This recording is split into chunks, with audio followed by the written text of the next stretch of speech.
Well, it's official. Sony has announced that Concord and developer Firewalk Studios are both being permanently shuttered. From minute one, the doomed first-person shooter never really stood much of a chance. Since its announcement, it had been abundantly evident that people weren't much interested in buying what it was selling, and the closer we got to launch, the clearer it became that Concord was going to struggle to find an audience, though few could have predicted that it would struggle as much as it did. You are the finest starship in the skies. Now, we should probably accept that offer before they realize we're a bunch of crazy misfits and they change their minds. Within a mere 2 weeks of launch, following disappointing sales and lukewarm critical reception, Concord was pulled offline, and everyone who bought the game was refunded. Firewalk and Sony's position at the time was that they would need to put their heads together and try and figure out a different future for the game, which implied that maybe there was a future for the game.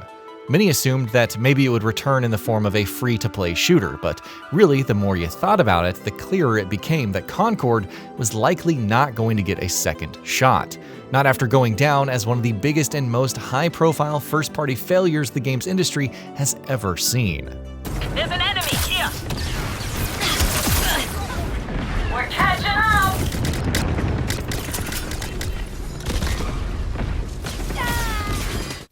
Now, Sony has made the announcement that Firewalk Studios is shutting down, with mobile developer Neon, previously known as Savage Game Studios, also being shuttered.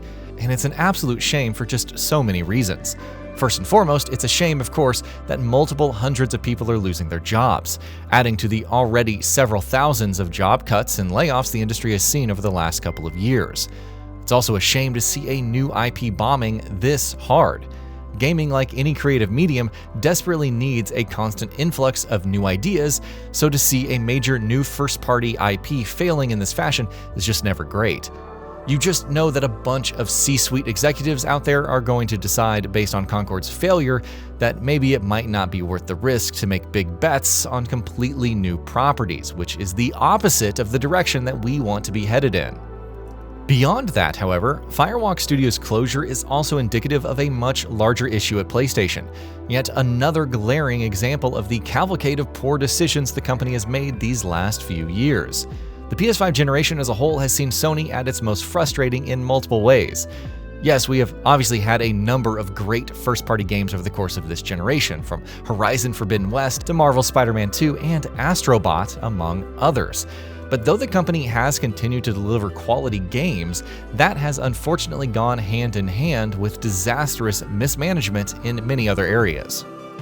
Sony acquired Firewalk Studios just about a year and a half ago, in April of 2023, prior to which it had already agreed to fund and publish the studio's debut title, so clearly it believed in Concord, or at least what it could become.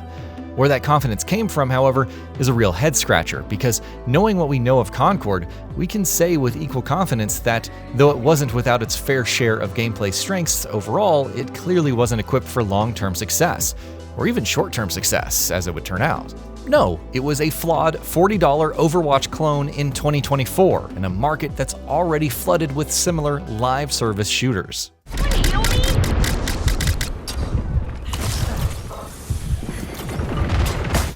Banking so hard on Concord was, in and of itself, a mistake then, but even more egregious is how Sony has chosen to deal with the fallout. Firewalk is being shuttered less than 2 years out from being acquired. Hundreds of people are losing their jobs, and the game they spent years working on was allowed to remain online for just 2 weeks. And let's not forget Neon Koi, the mobile studio that was acquired just a couple of years ago as part of Sony's big mobile push, which, as per co-CEO Herman Hulst, still remains an important part of the company's strategy, in spite of the fact that Neon Koi is being shuttered and its game canceled. Looking at Concord and its fallout with Firewalk, it's hard to think of examples of other publishers handling a rough situation with this kind of bumbling idiocy and lack of grace. Truly, PlayStation leadership has made an absolute mockery of itself. Unsurprisingly, the conversation once again takes us back to Sony's misguided live service ambitions. We're barely a couple of games into those plans, and the list of failures is already long. Concord shelved and Firewalk shuttered, The Last of Us Online canceled, and Naughty Dog looking nowhere close to releasing a new game this generation. London studios shuttered and its live service game canceled. Partnered AAA indie studio Deviation Games shuttered before it could even announce its game.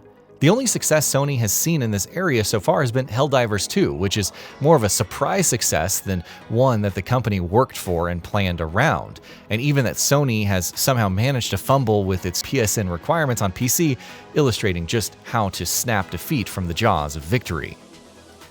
You can, of course, understand from a financial perspective why Sony wanted other streams of revenue besides its big-budget single-player titles.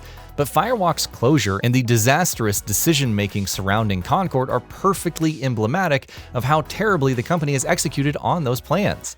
In his internal email to PlayStation employees where he announced the shuttering of Firewalk and Neon Koi, PlayStation's co-CEO Herman Hulst touched on how the company will learn from the failings of Concord as it moves forward.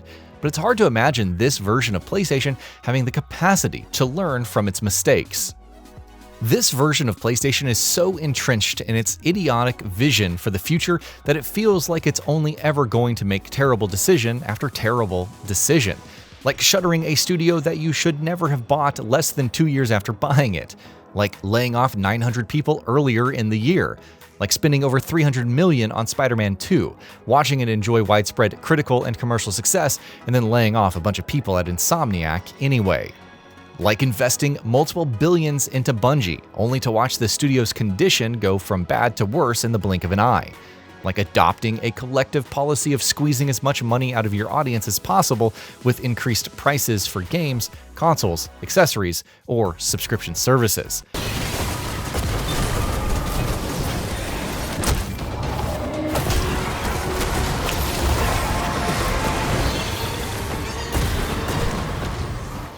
Like selling a Pro console for $700 and refusing to sell it with a disk drive, or hell, even a stand.